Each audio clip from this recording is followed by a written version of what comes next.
Trigger warning. This video contains content pertaining to sexual assault and violence. Viewer discretion is advised. Welcome everyone. Rener Gracie, Eve Gracie. We're doing a very special Gracie Breakdown today. As many of you may have already heard or know, a woman was abducted in Philadelphia last week and everything was caught on camera. Everything was caught on video. And we received countless emails and Facebook posts and Twitter posts of questions from our students around the world about this incident, and they want us to address it, and they want some feedback on this incident with Carlesha Freeland-Gaither. Yeah, and it's crazy because people know that things like this happen, but seeing the video, it strikes a nerve that no amount of discussion, training, or even speculation can. And that's why we're getting such a huge, kind of public outcry for, hey, what would you do? What should we do? What should I tell my wife to do in this situation? What's your advice for this? Because it hits very close to home for everyone. Carlesha is a nurse in Philadelphia, and she was walking. We don't know from where or to she was walking, but a man basically saw her walking by herself, drove up in front of where she was walking, was able to calculate kind of her projected pathway, and drove out in front where she was, parked the car, got out of the car, met with her. They're total strangers. They had not met each other before, approached her at that time, got a hold of her, a little scuffle ensued, and then of course kind of drove her, like literally grabbed her and kind of dragged her in the direction of his vehicle.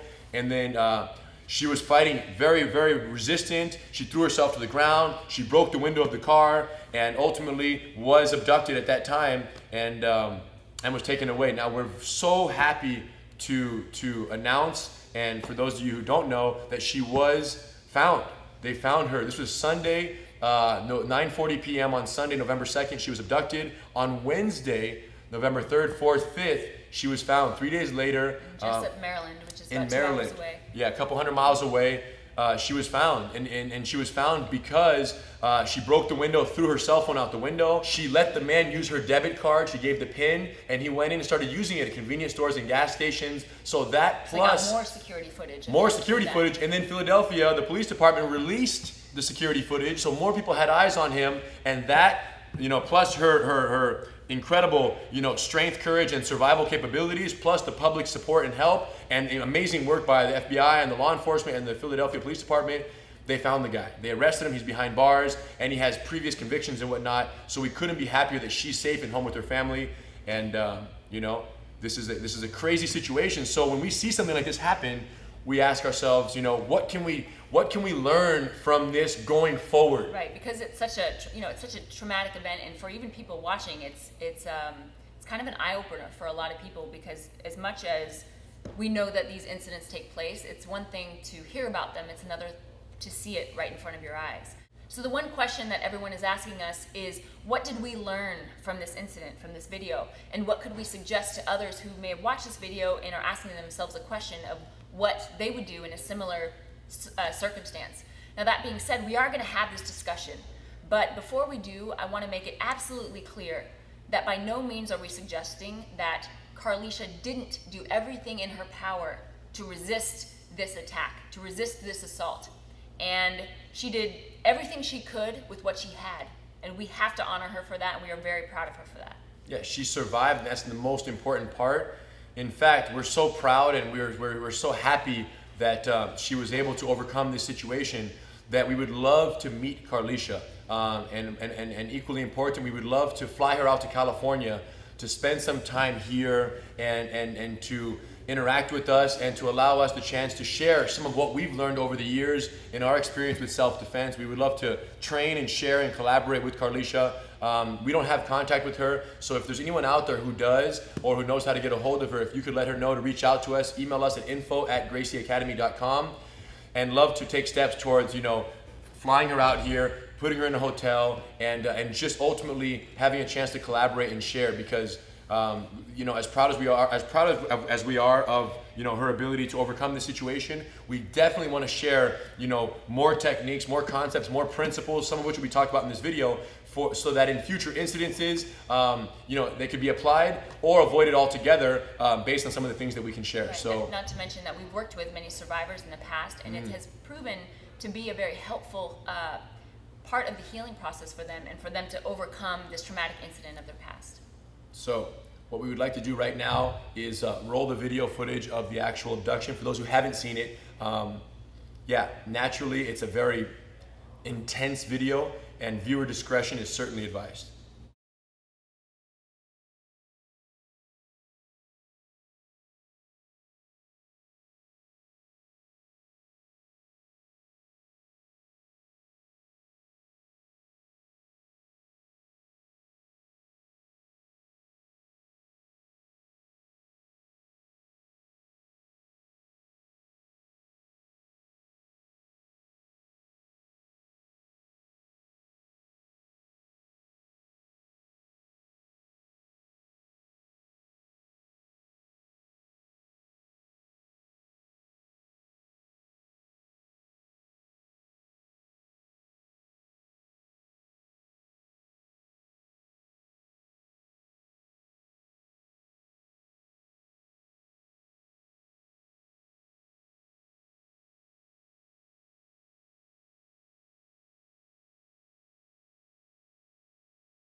No matter how many years of experience we have teaching self-defense, it never gets easy to watch a video of a violent abduction or assault like the one you just witnessed. And as unfortunate as the incident was, we're so thankful and so glad that Carlesha is okay. She's home, she's with her family, and at the end of the day, that's all that really matters. Right. And we believe that a problem well understood is a problem half solved. So in discussing this problem of sexual assaults or attacks on women or violence against women, we typically explain it in terms of two categories. One is the category of a stranger assault, and the other is a non-stranger assault. And this specific incident was an assault by a stranger. And we typically identify these assaults and break them down into 4 phases of attack by the perpetrator. And those 4 phases are pretty important to understand because they each have different defensive measures. So very quickly, we're going to go through those 4 phases. Phase 1 is to identify an unsuspecting target. Phase 2 is to subdue and isolate the target. Phase 3 is to control and exhaust the target. And phase 4 is to carry out the sexual assault. Right. So, like Eve mentioned, 4 phases of attack means that there are 4 unique phases of defensive measures you can employ in a situation related to a stranger-based sexual assault. And phase 1, identify an unsuspecting target. So when you talk about the defensive measures you would employ in a phase 1 situation, and we've done other videos on this in the past, the most important concept is that of awareness, but in the context of what we call the triangle of victimization. In order for the assault to take place, there need to be 3 things in effect: the perpetrator, the opportunity, and the potential target, right? Because if you have a perpetrator and an opportunity but no target, there's no assault, there's no abduction. If you have a perpetrator and a target but no opportunity, there also will be no abduction or no sexual assault. And obviously, an opportunity and a target with no perpetrator is also a situation where there can be no assault. So when we talk about this triangle of victimization, the most important thing to understand is that opportunity element, because that really determines everything, right? And the degree to which the opportunity is prime, is available for the perpetrator is largely contingent and largely based on what we call the Bystander Intervention Score. And it's kind of a term that we coined based on the fact that perpetrators who commit these assaults, abduction, sexual assaults, things of this nature, the number one thing that they are concerned with and the number one thing that they're trying to avoid is to be detected and to be essentially interrupted in their assault or abduction by a bystander. So when selecting their targets or their opportunities, they're looking for situations where the least likely chance of intervention by a bystander. Right, so the higher the bystander intervention score, the more likely that that person will be detected, right? And then therefore the opportunity for a potential assault goes down. Right. And what's interesting, and it's a discussion that we have with a lot of women, is when we're talking about this phase 1 identifying unsuspecting target, you know, it's kind of overwhelming to think that we have to be hyper vigilant at all times, because that's just not realistic. We have to go about our everyday lives, and you know, we have to, sometimes we have to answer emails, sometimes we have to make phone calls, sometimes you have to walk in the dark by yourself. Sometimes you have to walk to your car. There is no security guard to take you to your car. Things happen, yes. So the number one indicator of whether our vigilance needs to be kind of at a hyper state is that opportunity. Yes. Therefore, if the bystander intervention score is low, right, there's not many bystanders around. Yes, so bystander intervention being low means little chance of someone being able to help in the event that something goes wrong. It's very important to understand what this means. If there's little chance and you're in the, you know, like I said, and walking in an alley by yourself, walking home from work where there's very little auto traffic, little foot traffic, isolated neighborhood, when the bystander intervention score is low, that means the opportunity for abduction is at its peak. Right. Now, you may not see a perpetrator, but the opportunity is very real. So when that's the case, that's when your head has to be on a swivel. That's when it's time to be hyper vigilant. That's when it's time not to text and walk with your head buried down in your phone. These things that, again, we're not going to tell you how to live your life, but we can tell you that when the bystander intervention score is low, if you're going to be hyper vigilant and ultra aware of your surroundings, that's the time to do it. Now, when you're with your friends at a social gathering or in the grocery store picking fruits, then you can relax and know that if anything were to happen, there are people there to help. So there's much less likely for a perpetrator to carry out a sexual assault or attempt an abduction or isolation because the chance of intervention is so high. Right, and if you want to learn more about this triangle victimization concept, we actually did another video on it called the Knockout Game, and we addressed this fully. So that's kind of phase 1 is the triangle victimization. Now let's go into phase 2. Let's say that they go beyond just the detection, right? I'm sorry, they go beyond just identifying the target. Based on the opportunity, right. And based on the opportunity, and now they want to make connection with that target.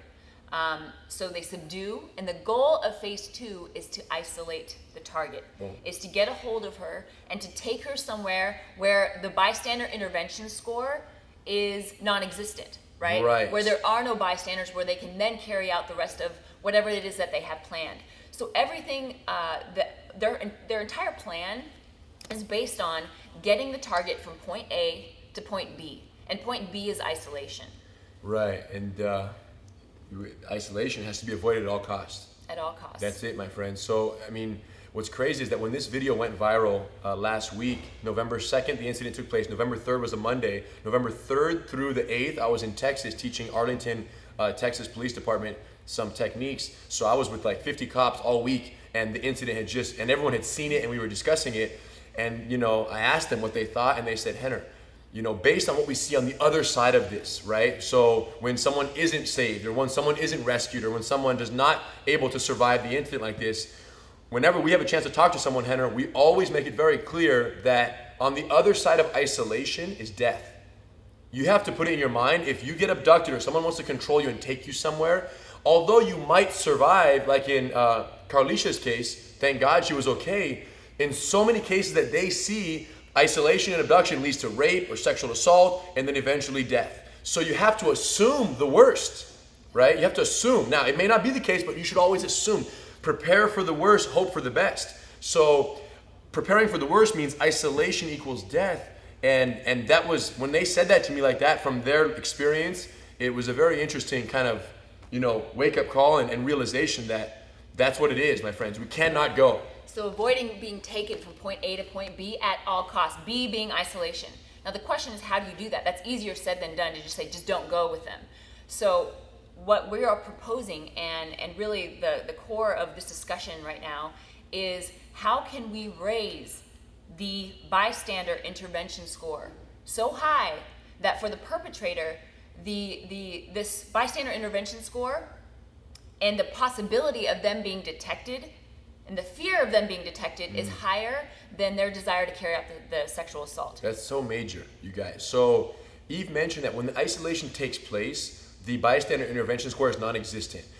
But when you're in public and the initial attempt, the primary crime scene where contact is made and the perpetrator aims to connect with, control, and then isolate, there exists a bystander intervention score, but it's very low. The perpetrator decided to carry out the assault because he made sure, as in this situation with Carlesha, the man who, the perpetrator in this case, saw her walking, drove up, kind of parked in front of where she was going, and then walked back, made sure the coast was clear, got a hold of her. So he was very aware of the surroundings, and he surveyed his situation. The point being, there is a score, but it was very low. And then his idea is, let's keep it low, let's get her as quick as possible, isolate her, and get out of here to where, like Eve said, there's no score whatsoever. There's no chance of bystander intervention. So like you mentioned, so how do we raise the score? How do you go from let's say on a scale from 1 to 10, intervention is a 2 when contact is made, right? How do we take that 2, turn it into an 8 in the time that he's trying to take us from point A to point B in the vehicle or isolation altogether? Maybe a vehicle, maybe a restroom, maybe an alley, maybe an apartment, maybe in your house, who knows? We have to create a sense of fear for the perpetrator that they will be detected, right? And they will be caught. We have to create that sense of fear. And we're proposing that there are really 3 ways to do that, right? The 3 D steps. And step number 1 is to delay abduction. 2 is to draw attention and defend relentlessly. Number 3. Boom. So what does this even mean? Well, let's demonstrate. Starts with delaying the abduction. And we felt like Carlesha definitely understood this, right? So there was very much, with the tools she had, she fought as hard as she could to not go. And that's something that we were so proud of. Yeah. And even when she got closer to the car, she threw herself on the ground. Which is actually a very smart tactic for her to use, right? Because now it's much harder for him to carry dead weight into a car than it is to carry someone who's just kind of upright and rigid. So that was, she was using that. Now, obviously, it should be said that if we can run, we will always run. Right? If there's a possibility that even maybe before they make that connection and we can get out of there, if we detect it and we can run, we will be out of there. Maybe even after after initial contact is made. If you can break free and go. But this is assuming that the perpetrator in this case is strong enough and has gotten close enough to maintain control of you to the point where you can't break away and run to freedom. That's always the best option, is run away if you can do it. But assuming he has control of you and is taking you from point A to point B, our whole theory is this. A to B can take 10 seconds, it can take 20 seconds, or it can take 2 minutes. And what you need to convince this perpetrator of is that for every second longer that this attack takes, that this isolation process takes, the score is skyrocketing of possible intervention, and therefore his fear of being detected and intervened by a bystander is way bigger, way greater than carrying out the assault. In other words, you want him to think that, man, I thought it was going to be this easy, but it's not. It's not worth it. Someone's going to see us, someone's going to hear us, and someone's going to come in and I'm going to get caught. And I won't be free to do this another day to someone else. Because let's be very clear, the reason why punk perpetrators like these are not all in jail is because they've carried out their crimes and they've remained undetected, several of them. Fortunately, the man in this case is in jail, behind bars, and has previous convictions, and it's an amazing thing that he's caught now, and hopefully they'll keep him off the streets forever. Right. But the point being is that the reason why these guys aren't in jail is because they've avoided detection in the past. So they're very particular about who they choose and about the circumstances, right? Particularly, more importantly, the circumstances to make sure they are not going to get detected. So it can't be emphasized enough how every additional second you can prolong the abduction is another second of possible intervention, and therefore is another click up the ladder of the bystander intervention score in the head of the abductor. Right. Now, this may seem kind of like common sense, the idea to delay the abduction as long as possible, but this is actually a scenario that, we've done countless self-defense seminars for women who have never learned self-defense in their life. And surprisingly enough, this is actually the first kind of scenario that we paint, is a possibility where someone has to get you, again, from point A to point B. They have to corral you from wherever you are, which is the public, to isolation. And the number one response, which is natural for everyone, is to resist, but to try to hit, right? To try to hit and try to fight back. which is by no means wrong. But what we're focusing on, which is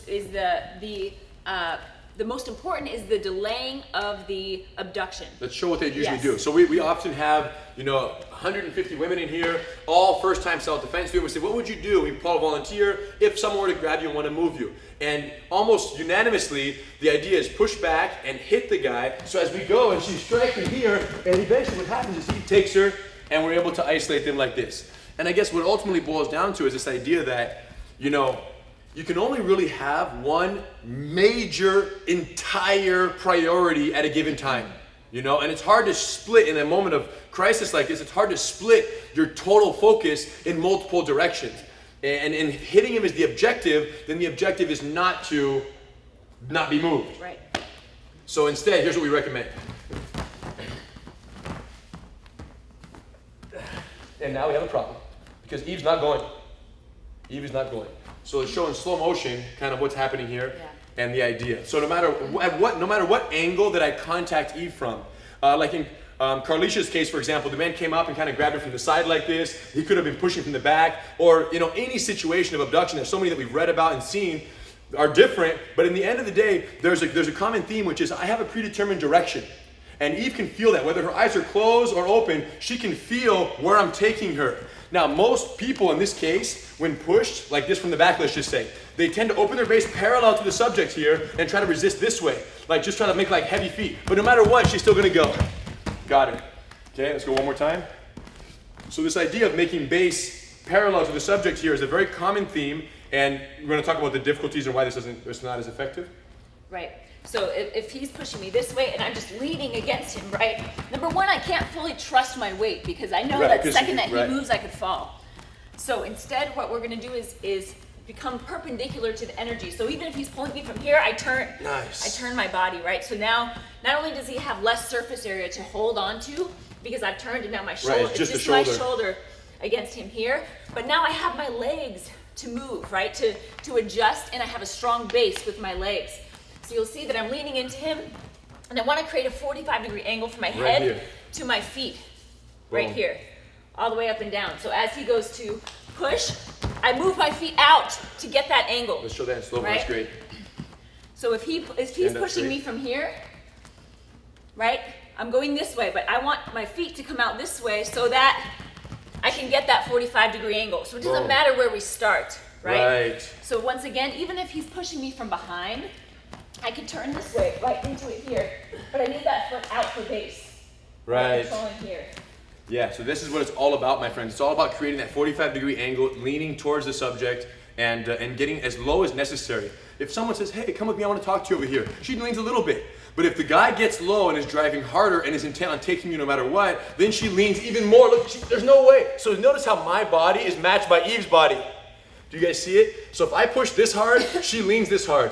If I push this hard, she leans this hard. But she always has that leg back there matching her angle, and her front leg is called the support leg because this is called the base leg, this is called the support leg. So as I push, she leans off the base leg, but look, her support leg is there so that if I let go, she doesn't fall right here, and she can run, she can strike, she can do whatever. And the same thing would go if he's pulling me, right? If he's pulling my arm, a same angle, but now 45 degrees in the opposite direction. Right, but once again, I'm perpendicular to Rener right now. There's no way, she's not going. Perpendicular, right? So this is what we call combat base. And it's a principle that is the most important in terms of not being moved. And one thing that women, when they first learn this, they love it, they feel strong in their base, they start to really get a hang of it. But what happens is the kind of error correction methods are they need to understand how to correct if they lose that 45. Right. So let's say I'm pushing Eve here. So get your base, please. Okay. Let's say she has her base, but I'm able to break the integrity of her 45 right here by launch her upper body. Let's say he's still strong, it starts to go. At this point, when her 45 is broken, there's a natural inclination to say, man, I don't want to move at all. I want to regain my 45. So watch what she does. She pushes back into me. But let's be realistic. I'm not going to move. Go. She's not pushing back into me right now. I have leverage. Instead of moving me, watch what she does. Moves her. Now she found her 45 again, and she's not going to go back no matter what. So what's the moral of the story? Don't move him. Move you. Why don't people do this when they start to lose the upper body? Why do they fight here instead of accepting a little movement? Right, because they feel like they're giving, right? Yes. They feel like they're giving in. And obviously we don't want to continue moving our feet all the way down to wherever he wants to take us.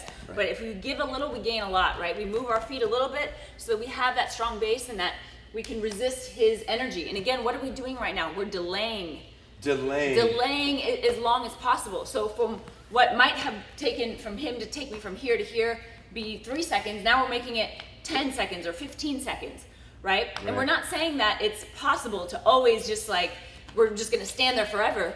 But while we focus on drawing attention and defending relentlessly, which are the next two steps, this is number one. And that's the main thing that I think needs to be understood and is not our natural reaction, right? Our natural reaction would be to fight. But the problem is that by fighting, we're not defending our base. So even if I'm trying to, elbow or punch or whatever it is, if I'm not focused on just not going, while I'm trying to fight him, I'm gonna be going with him. And above everything else, let me just tell you this. As the attacker gets a hold of the subject, the target in the situation, and is moving the target, what do they expect? They expect to be struck at. They expect to be hit. You know what I'm saying? But they also expect to be able to move the subject kind of at will. Because if they looked at the person and they didn't think it was possible, they might reconsider. Sure. But the reality is that I just want you guys to know that they expect to be hit. And when people get what they expect, they aren't surprised, if that makes sense. Sure.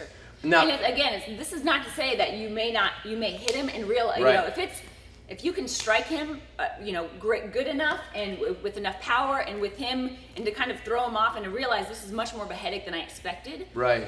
Then he may abort the mission and yeah. he So may we're not all for continue incapacitating strikes. Yes, the challenge is it's just hard to do both at the same time. So for example, if I had to prioritize striking versus my base, I would go with base first. Right. So for example, one great illustration of this is the pull base. Let's say if the subject is being pulled by, if the target is being pulled by the perpetrator here, like this. A lot of times we ask our students, say, hey, what would you do here, ladies? If they're pulling you, now what? How do you, what are you going to do? What's your next plan? They say, well, I'll kick them or I'll punch them.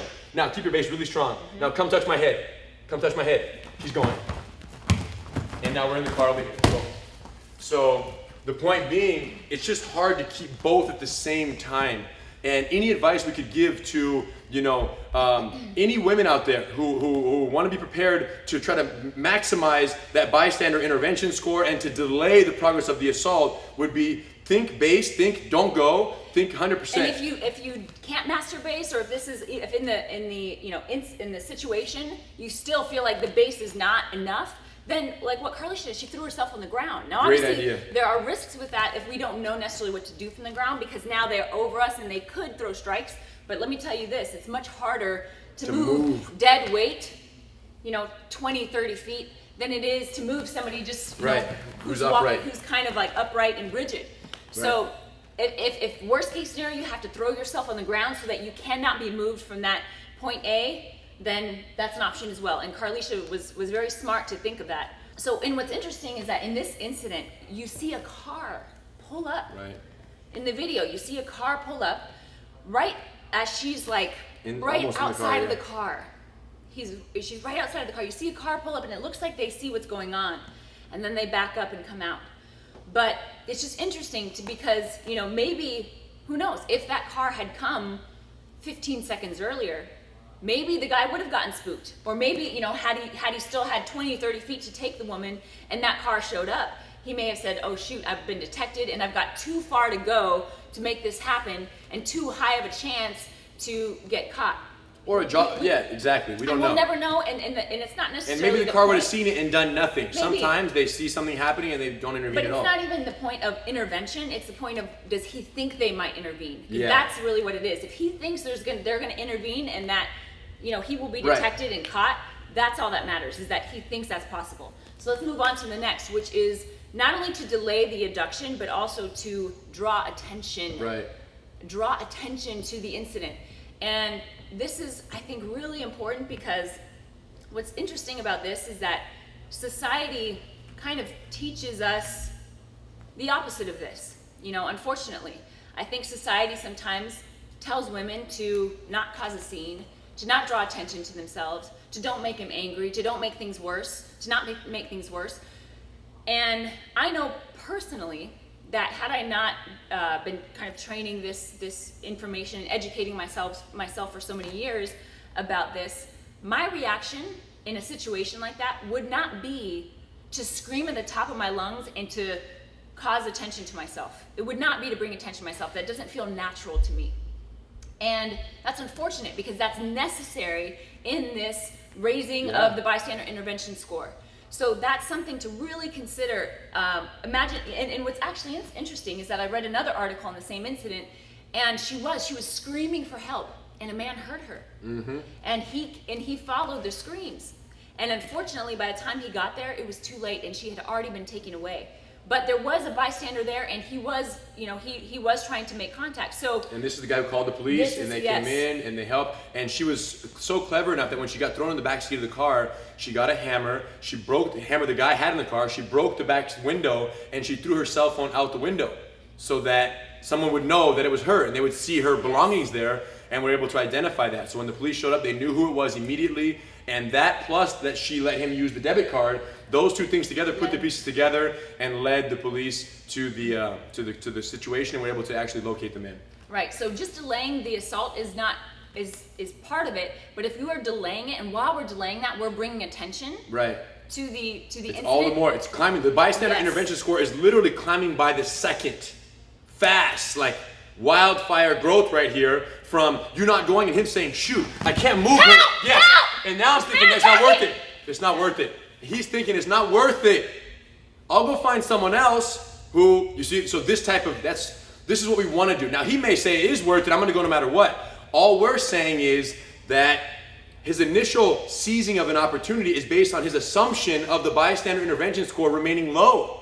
And if you could rapidly elevate that bystander intervention score from the time that he contacts you to the time that he has isolated, that's a good thing. That's all you want to do. And the ways to do that we talked about. Number one, don't go. Number two, draw attention. Draw attention 100%. And then, of course, the idea of defending and striking and doing other things. Yes, defending relentlessly. But again, we're talking about priorities here. So first priority for me personally is do not go. Is focus on that base and just delay everything. Yeah. At the same time, we're drawing as much attention as possible, screaming at the top of our lungs, yelling for help, saying that someone's hurting you, attacking you so that people know. And then the other is to defend. So anything that comes naturally as far as, possible strikes, or once you feel like you have delayed the abduction, then if you have, strikes, or if you have any kinds of self-defense, then you can implement that then, right? 100%. And some people sometimes say, well, what if the man has a knife? What if the man says, get in the car, have a knife. Get in the car or I'll kill you. It adds a little bit of an element that, of surprise and unpredictability there that can certainly, if the thought process is, if I listen to him, he says, get in the car and I won't hurt you, and he has a knife in your throat or in your back, what do? And we'll disclaim this by saying, first of all, it's 100% your personal choice what you do in that situation, and we're not going to. There's no right or wrong. Doesn't exist. To these, right? Because every situation is different. And in the Women Empowered course and in self-defense classes we teach, we make it very clear that we're not going to tell anyone how to live, what to do, what not to do. All we're going to do is expose them to ideas and principles and techniques that, if the situation is there and the principle is applicable and the choice is made at that moment on their own to employ it, they can. But if they choose not to, we respect and don't judge 100% whatever you do. Now, that being said, my policy and our policy, and a policy that I certainly encourage Eve to adhere to, and I would tell my own daughter, is that even if someone has a knife, we don't go. Because I personally would rather be, if he is going to use that knife, I would rather have him use that knife in public where there are people that can help, right? There's help closer than in isolation. And chances are, and studies have shown that if someone is going to kill you in public, they were going to kill you in isolation. That's a great point. So if this is someone with murderous intentions who gets a hold of you in the parking lot, and in the parking lot you put up a fight and at that point commits murder, they certainly intended to do so in isolation.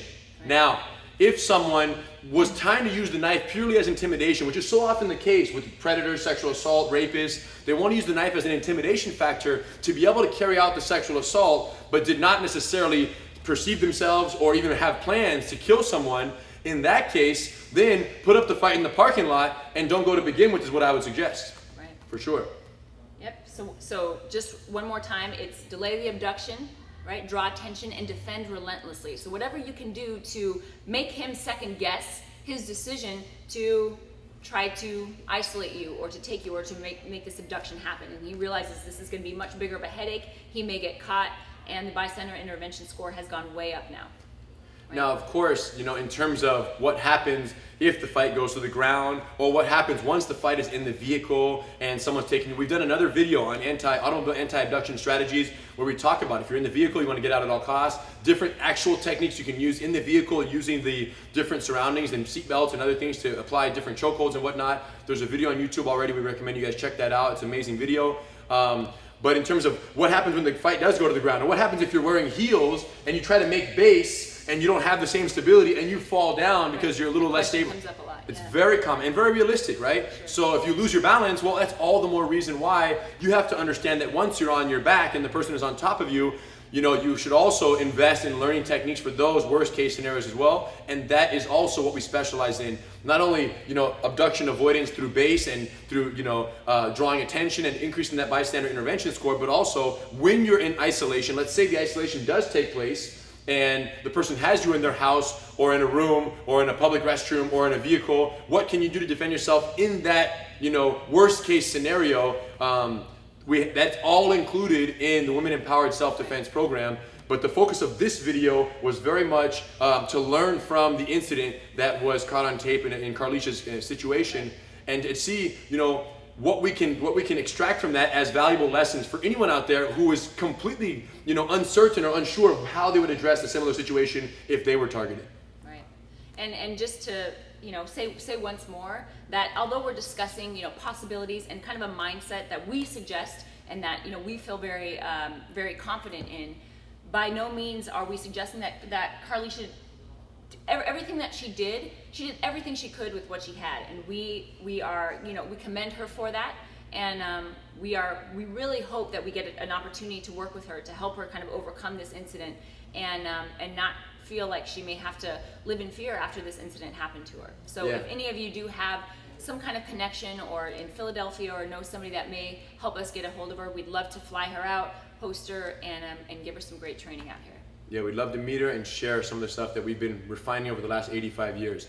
And for everyone else out there, it should also be clear that anything we ever show, not even just in this video, but if you ever learn jiu-jitsu or self-defense from any of one of us or one of our certified instructors around the world, like she said, by no means is us showing you a technique for a situation indication that should someone try anything other than that in the same scenario, that they made a wrong choice or they did the wrong thing. All it means was they maximized the tools that they were available to them at that time. And all we are trying to do is increase the number of tools that are available to all of our students going forward. And to all of our viewers. And how and when they choose to use them or choose not to use them is 100% a personal choice. And we support every decision because survival is all that matters. And whatever it takes to make that happen, we support 100%. So once again, Carlesha, we'd love to meet you and have you out here. It would be a huge honor for us, and we really think that we can give you some valuable tools for the future. And everyone else out there who is, picked up a trick or two or a technique or two in this video that they think were valuable and would like to learn more about this, what we're going to do is have free self-defense, women-empowered self-defense seminars at Gracie Academy headquarters here in Torrance, California, and Beverly Hills, California, as well as several of our certified training centers around the world. Will be offering a free women-empowered self-defense seminar on January 10th, Saturday, January 10th, 2015.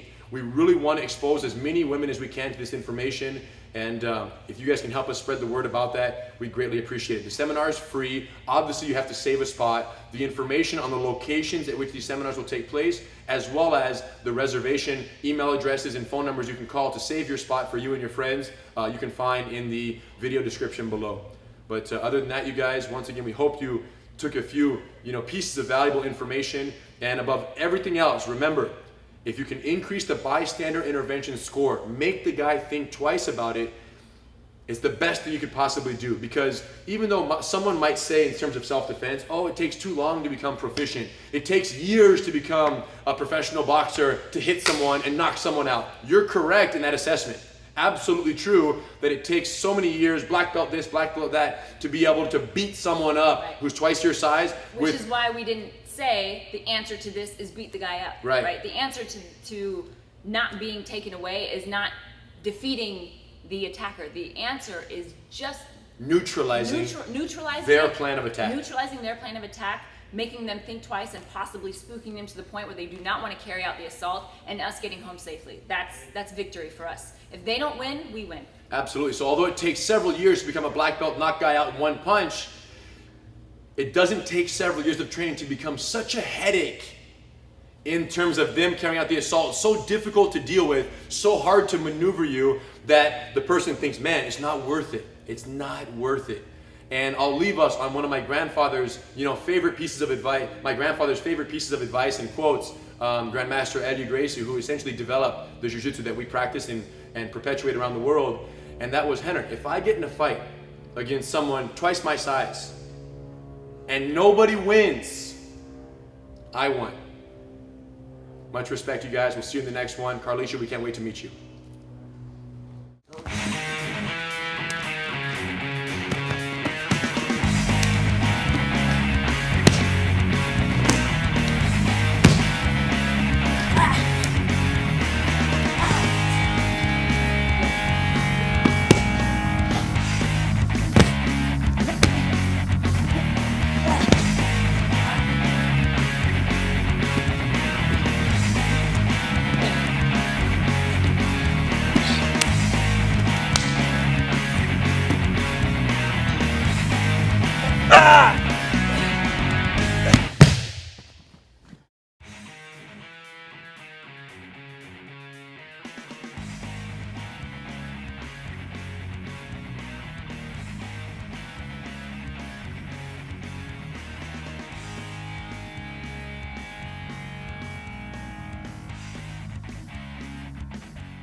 January 10th, ladies, don't miss it.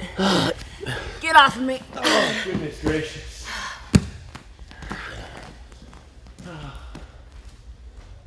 Why me? Why me?